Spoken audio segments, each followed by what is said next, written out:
Pour enregistrer ta ferme ou tes champs, clique sur le bouton en haut à gauche. À partir de là, tu cliques sur Ma ferme.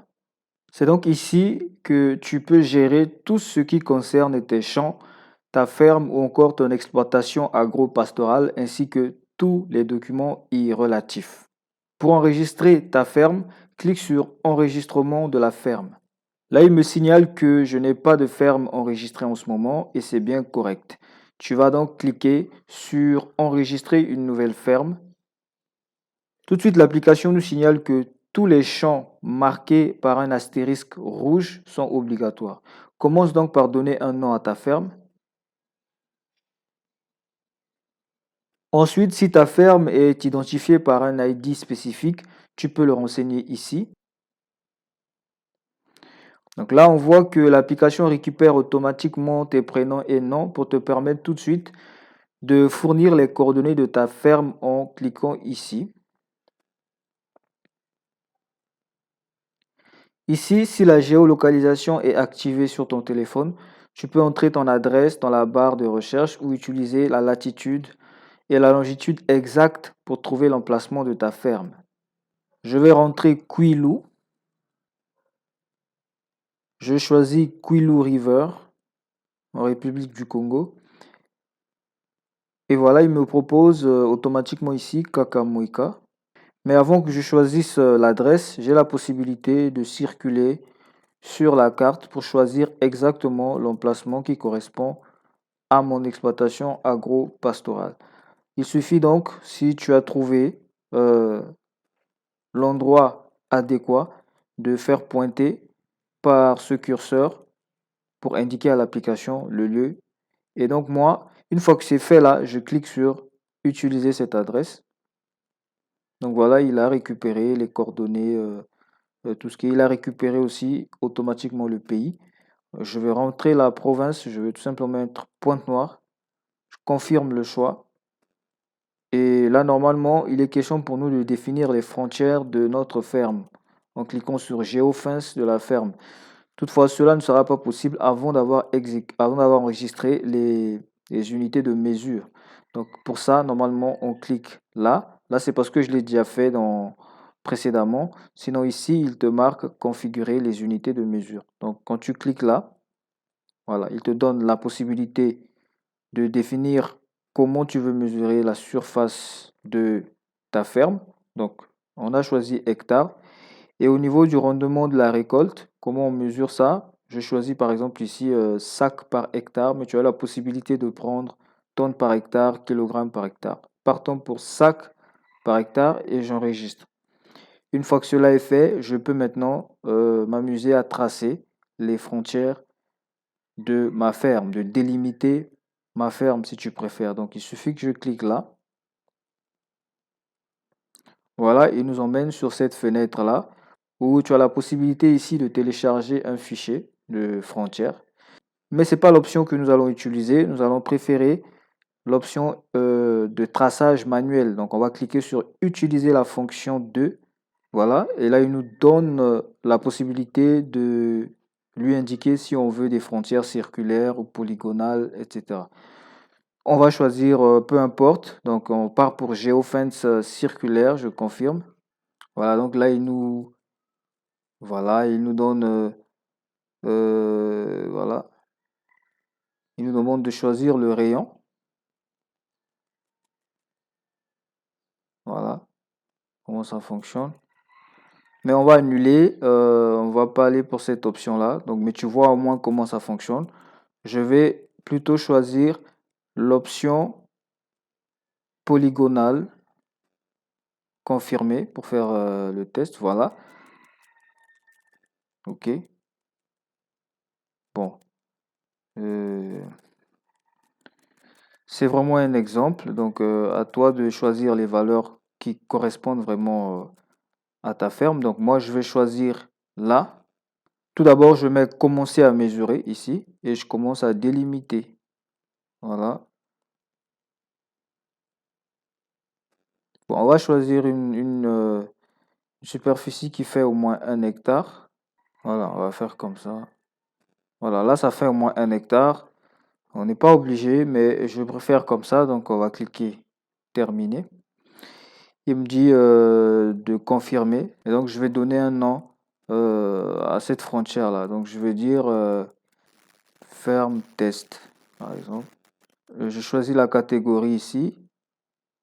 Voilà, il me propose terrassement, forêt plantée, ferme, forêt indigène. Bon, je vais choisir ferme et j'enregistre. Une fois que c'est fait, j'ai la possibilité aussi d'enregistrer les objectifs principaux de ma ferme. Donc pourquoi, quels sont les objectifs principaux pour lesquels j'entreprends cette ferme? Donc on a ici augmenter le rendement des cultures, améliorer les races de bétail, améliorer la santé des sols, maximiser les revenus, augmenter les rendements des animaux, optimiser les coûts, améliorer la qualité des produits, diminution du taux de mortalité des animaux, améliorer les performances reproductives, améliorer le bien-être des animaux, améliorer l'adaptation au changement climatique, augmenter la santé des cultures. Donc, il faut que je choisisse euh, les objectifs principaux. Cela va permettre à l'application de me faire des recommandations pertinentes qui vont m'aider justement à atteindre ces objectifs-là. Donc ici, je vais choisir maximiser mes revenus, augmenter le rendement des cultures et augmenter le rendement des animaux, par exemple. Et je fais confirmer le choix. Et ici, j'ai aussi la possibilité de choisir le type de production. Est-ce que je fais une agriculture bio ou bien suis-je dans une démarche beaucoup plus conventionnelle? Donc, je choisis bio et je fais suivant. Et donc là, il te fait un récap de ta ferme et donc je confirme. Une fois que c'est confirmé, ici, sur cette page de confirmation, donc il dit félicitations, vous avez enregistré avec succès l'exploitation ferme Nyakasissa. Donc, ici, j'ai la possibilité de répartir ma ferme, donc mon espace agro-pastoral en plusieurs sous-zones. Supposons que j'ai une grande zone et dans cette zone-là, je veux avoir l'élevage d'un côté, je veux avoir les cultures d'un côté, ou si ce n'est que les cultures, je peux dire que j'ai 2 hectares. Sur un hectare, je vais faire par exemple du maïs. Sur l'autre hectare, je vais faire une autre culture. Ou voilà. Donc, c'est de scinder un peu l'espace global en plusieurs sous-zones avec un objectif donné. Donc, si c'est le cas, il suffit de cliquer sur répartir cette ferme en segments. Donc, l'idée, c'est de segmenter sa ferme pour un meilleur contrôle et un meilleur suivi. Si je ne veux pas faire ça et que je souhaite enregistrer une autre ferme, je fais juste inscrire une autre ferme. Mais on va essayer l'option de segmentation de notre ferme en zones, en différentes zones, en plusieurs sous-zones. Voilà, donc ça c'est notre ferme qui vient d'être enregistrée. À cette ferme-là, on va ajouter un segment. Je fais ça, je clique sur le plus tout simplement et je fais utiliser la fonction de traçage manuel, c'est comme ça que j'appelle ça.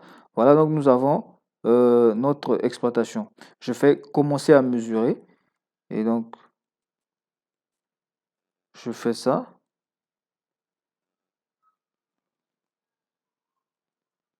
Voilà, donc à peu près là, je viens de définir une zone. Je termine. Je donne un nom à ma zone. Je dis ici élevage de porc, par exemple.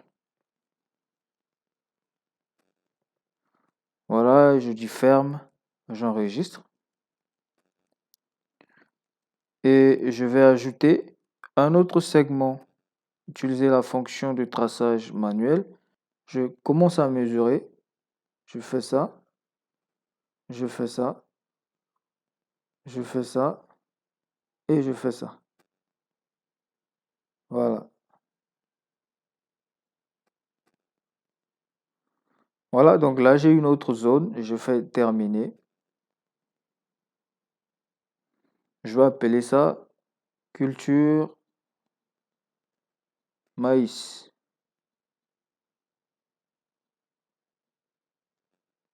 J'enregistre. Voilà, j'ai donc les deux zones qui sont répertoriées ici. Je vais créer une autre zone.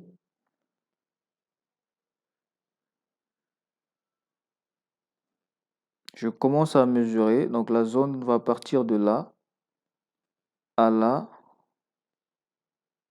là, là et là. Voilà. Je fais terminer. Oui, je donne un nom à ma zone et je vais appeler ça culture banane. Voilà. Et j'enregistre. Voilà, donc j'ai mes 3 zones qui sont là. Voilà, donc bravo. Si tu as pu faire toutes ces étapes, c'est que tu as pu enregistrer ta ferme sur l'application Dimitra. La preuve est que sur cet écran, qui est censé lister toutes tes fermes, tu as la ferme Miakasissa. Et si on clique là, la liste déroulante, tu as les détails, tous les détails. Voilà, donc tu peux modifier la ferme, supprimer la ferme, etc. Emplacement et taille, voilà, tu as les détails, c'est au Congo-Brazzaville, à Pointe-Noire, ça fait environ 1 hectare. Et tu as plusieurs zones, voilà. Il y a une zone de culture de bananes, une zone de culture de maïs, élevage de porc, ainsi de suite.